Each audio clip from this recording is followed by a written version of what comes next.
ഇന്ന് വൈകിട്ട് വലിയ വിവാദങ്ങൾ കേരളത്തിലടക്കം സൃഷ്ടിച്ച ഒരു സിനിമയുടെ പ്രദർശനം ദൂരദർശൻ ഇന്ന് രാജ്യമൊട്ടാകെ സംപ്രേഷണം ചെയ്യുകയാണ്. ഇന്ന് വൈകുന്നേരം 8 മണിക്ക് ദ കേരള സ്റ്റോറി എന്ന് പറയുന്ന സിനിമ സംപ്രേഷണം ചെയ്യുന്നു. ഇതിനെതിരെ വലിയ പ്രതിഷേധമാണ് കേരളത്തിൽ ഉയരുന്നത്. CPM ആണ് ഈ പ്രതിഷേധത്തിന് മുൻനിരയിലെങ്കിലും കോൺഗ്രസ് കൂടി ഇപ്പോൾ പ്രതിഷേധത്തിലേക്ക് എത്തിയിരിക്കുന്നു. CPM പറയുന്നത് ഇത് തങ്ങളുടെ ചില നേതാക്കന്മാരെയും മറ്റും അപകീർത്തിപ്പെടുത്തുന്ന തരത്തിൽ ചില ഭാഗങ്ങൾ ഈ സിനിമയിലുണ്ട് എന്ന് പറയുന്നു. എന്നാൽ ചില മതസംഘടനകൾ പറയുന്നു ഈ സിനിമ ഇവിടെ പ്രദർശിപ്പിക്കാൻ പാടില്ല.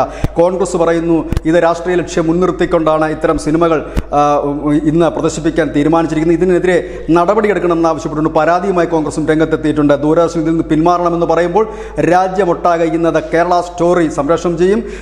ചില ലോബികളുടെ സഹായത്താൽ കേരളത്തിൽ ഈ മതപരിവർത്തനം നടക്കുകയും അത്തരം പെൺകുട്ടികളെ സിറിയയിലേക്ക് കൊണ്ടുപോവുകയും ചെയ്യുന്ന ഒരു സിനിമയാണ്. ഇത് വലിയ തലത്തിൽ ദേശീയ തലത്തിൽ വലിയ ശ്രദ്ധ നേടിയ ഒരു ചിത്രമാണ്. ഒപ്പം തന്നെ ആദ്യം തന്നെ കേരളത്തിലെ തിയേറ്ററുകളൊക്കെ ഈ സിനിമ പ്രദർശിപ്പിക്കാൻ മടിച്ചു നിന്നിരുന്നതാണ്. ഏതായാലും ആ സിനിമ എല്ലാവർക്കും സൗജന്യമായി കാണത്തക്ക രീതിയിൽ ദൂരദർശനിലൂടെ സംപ്രേഷണം ചെയ്യുകയാണ്. ഇനിയിപ്പോൾ ഇതിനെതിരെ പ്രതിഷേധിച്ചിട്ട് വലിയ കാര്യമില്ല. ഒരുപക്ഷെ കറണ്ട് കളയുമോ എന്നറിയില്ല. ഏതായാലും സിനിമ ഇന്ന് ദൂരദർശനിൽ പ്രക്ഷേപണം ചെയ്യുന്നുണ്ട്. വൈകിട്ട് 8 മണിക്ക് രാത്രി 8 മണിക്കാണ് ഈ സിനിമ സംപ്രേഷണം ചെയ്യുന്നത്. ഏതായാലും ഏത് തരത്തിലുള്ള പ്രതിഷേധമാണ് വരും മണിക്കൂറുകൾ ഉണ്ടാകുക എന്നതും അറിയില്ല. News desk news India Malayalam.